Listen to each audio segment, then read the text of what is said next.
Hello and welcome. This is going to be a very short video to take you through how to properly add products on IGFirst ERP. Let's get right into it.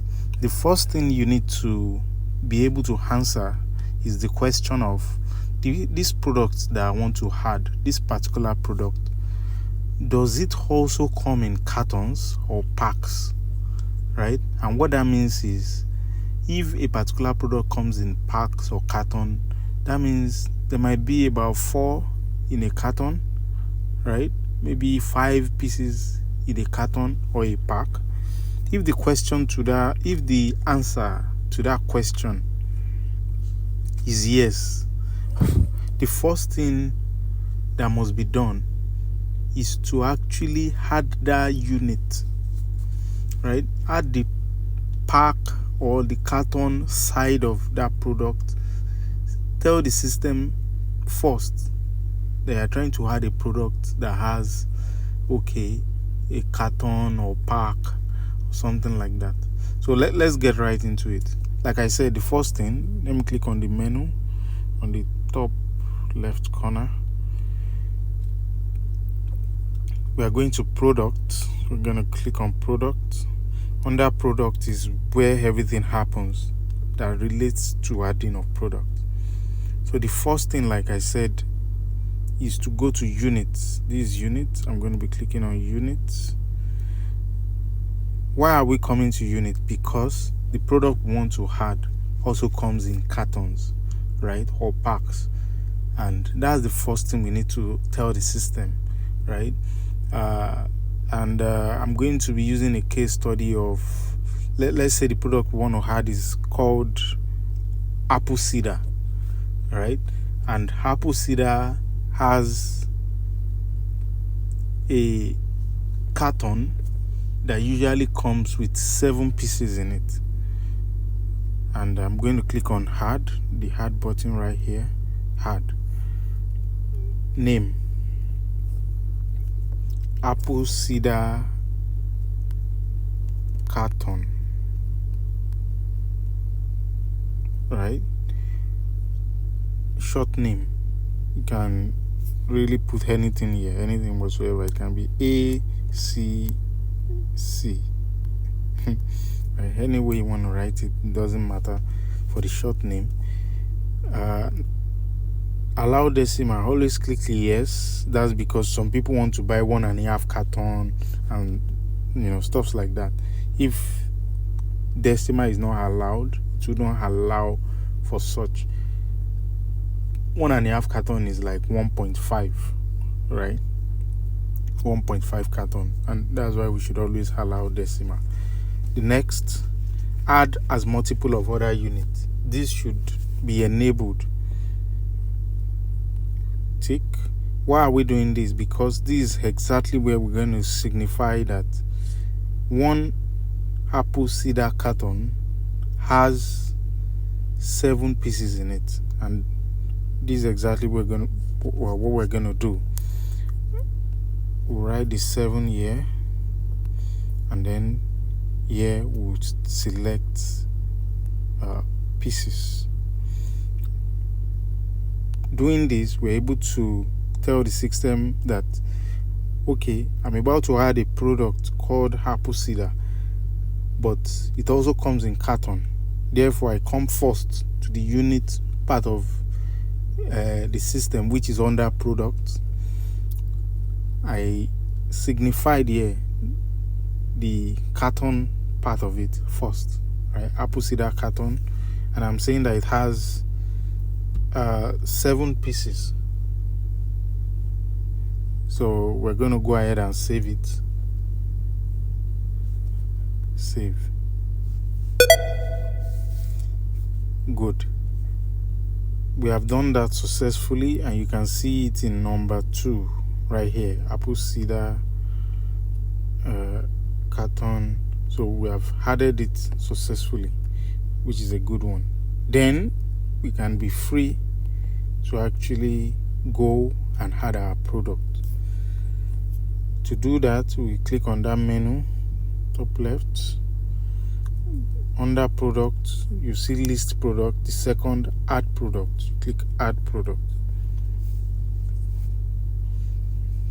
First question here, product name. Second question, SKU. You can see there are lots of questions here basically, but I don't want us to get distracted by the numerous questions. There are only about 4 questions that are important, which has asterisk on it. So if you see a question that has an asterisk, such as this star, the asterisk, it is compulsory.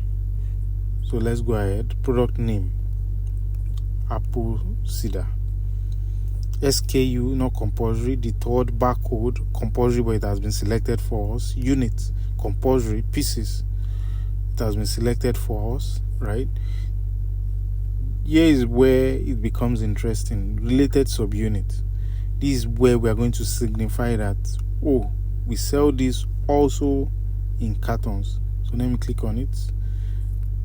Sometimes when you click on it and it brings no result found, you come back to units, you change it to please select, and then you change it back to pieces.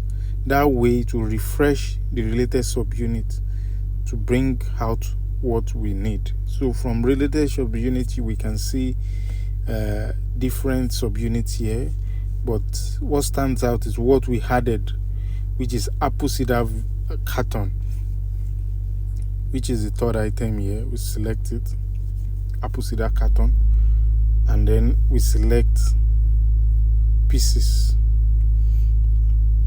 Very, very important. Related subunit is meant for you to select exactly what you want the product to be able to sell at. You want to sell in carton, make sure it is selected here. And then pieces, of course, very, very important. Brand, not compulsory. Category, not compulsory. Let's just go down to alert quantity. Alert quantity is not compulsory as well, but I mean, we can signify 5. The meaning of alert quantity is when this stock gets low to about 5, let me know that the stock is running low so that we can restock. All right. So product description, none of these questions are compulsory actually. Let's just go down to the price, and which is the last. Now under pricing, you see default purchase price and margin, and then default selling price. The only thing we need to worry about is the purchase and the selling price. And don't worry about this excluding tax, including tax. Once you fill any of them, you're good to go.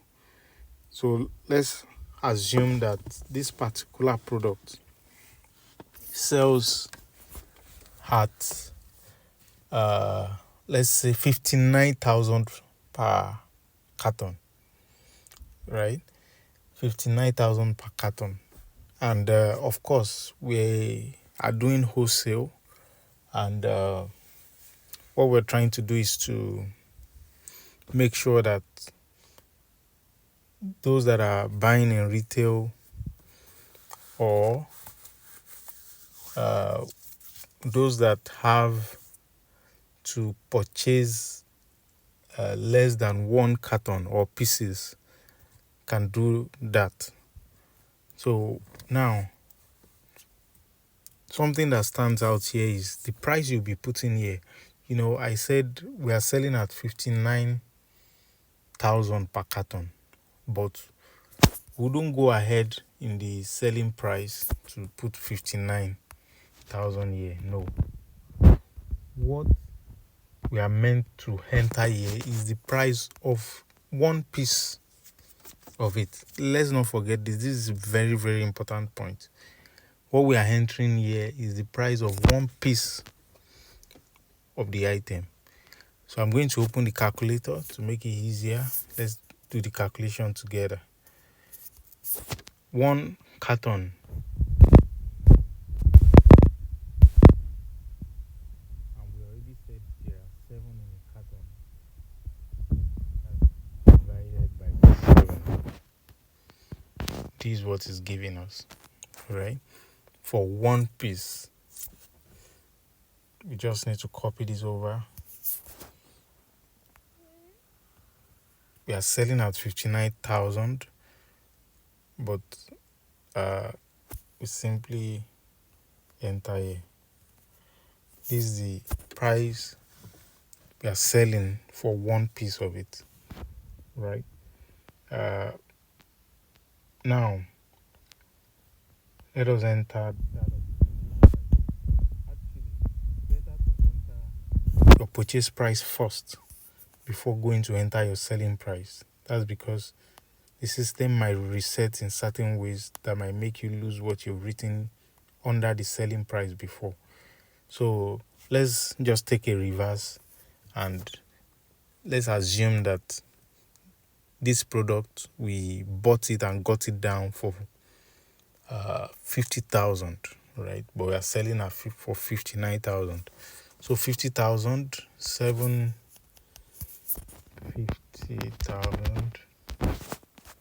divided by 7 gives us this. Just copy, no need to worry about it, and paste.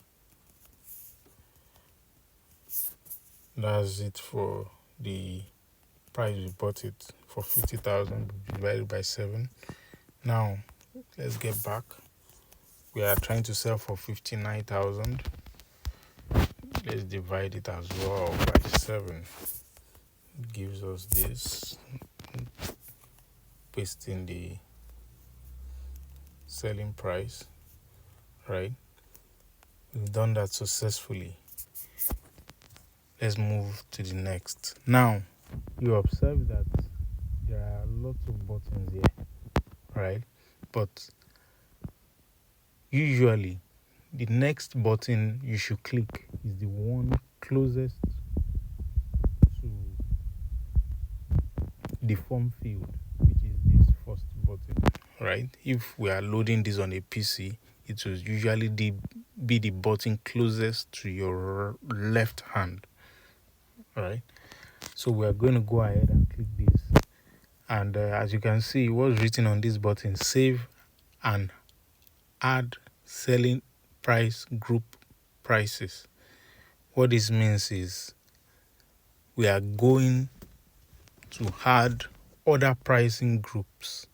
Let's not forget that what we have just added right here is the wholesale price, both for the purchase price, which we knew was 50,000. We bought it, we entered it here. How? We divided it by the number of pieces that is in the carton. And then for the selling price, 59,000, we've added it here. How? We divided it by 7 as well, which is the number of pieces in the carton. So let's go ahead and click on the first button that will take us to where we would enter the retail price. Great. So you can see 8,428.57. This is actually the price of a piece, just one piece, for the wholesale. Wholesale is the default selling price because we sell more of wholesale. Now to the retail price. Let's assume that the wholesale price for this is 59,000. Let's say we are selling for retail for 70,000, right? Let's not forget, instead of entering 70,000 here, we'll go ahead and divide by 7. Carton price is 70, but we have 7 people. We'll divide by 7. Give us 10,000. Copy it, get it into here, right? Like I said, if there are lots of buttons, you click on the button closest to the field you just filled, right? or if you're loading on the system, it will usually be the button closest to your left hand, and which is the save and hard opening stock. I'm going to click on it. Great. This is exactly where it's going to ask us for quantity. So I'm going to tilt my screen so that we can see this well. Good. So it's asking us what's the quantity remaining. There are two things we need to fill here: quantity remaining and expiry date right here. Right? Very, very important for us to fill this date, because that's what the timestamp when this activity was done. So let's go quantity. Let's assume that we have, the quantity right here that is asking is in pieces, right? So if we have, for example, 50 cartons, what we need to enter here is not the 50 cartons. We would go ahead and do 50 times 7, because we have 7 in a carton. So let's do that right quickly. My calculator. 50 cartons times 7 in a carton. That means we have 350 pieces. Let's go back. I'm going to tweak my screen. Let's paste it. 350 pieces. And then the date. Let's not forget. And once you click on the date, to timestamp it straight up. Today is 24th. Right? Once you click on that date, you don't need to worry. Sorry. The date I clicked on is expiry date. Right? There are two dates here. There is this expiry date, and there is the date that is meant to timestamp when this activity is being performed. So we'll click on this, not on the expiry date. Of course, the expiry date, once we know it, we can set it. Let's assume this product expires in 2025 or 2027. Just need to click 2027, April 14, right? But for this date, once you click on it, you don't need to timestamp it straight up. We have two dates here, two important dates: expiry date and the date this activity is being performed. Both has to be filled. Of course, if the product has expiry date, that's when this has to be filled. But if not, this can be ignored. The expiry date column can be ignored completely. But the date is very important. So I believe we've done this, and you can go ahead and save. After clicking on save, you have successfully been able to add the product apple cider onto the system. Let's not forget, just as a recap, you can see apple cider has been added successfully, right? 350 pieces. As a recap, what did we do first? We went first to tell the system, click on the top left menu, go to products. We went to product. We clicked on units first to signify that we'll be adding apple cider, as you can see here. All right, let me edit it so you're going to see again. This was exactly what we did. Signified apple cider carton, allowed decimal, and then add as multiple of other units, so that we can signify that one apple cider carton equals to 7 pieces, right? And after we've done this, we went to add the actual product. And let's not forget, while adding the product, we clicked on related subunit, right? And that was, let me click on list product so that we're going to see we have added the apple cider successfully. So let me just click on action. So we're going to see what we did.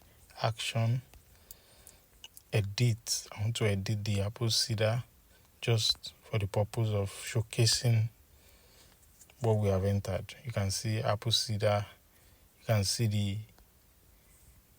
pieces and apple cider carton that we have selected here, right? So we have been able to do this successfully. So there is no need to save. Let me just go to the home page. So this is exactly how to add a product successfully on IGFirst ERP. Thank you.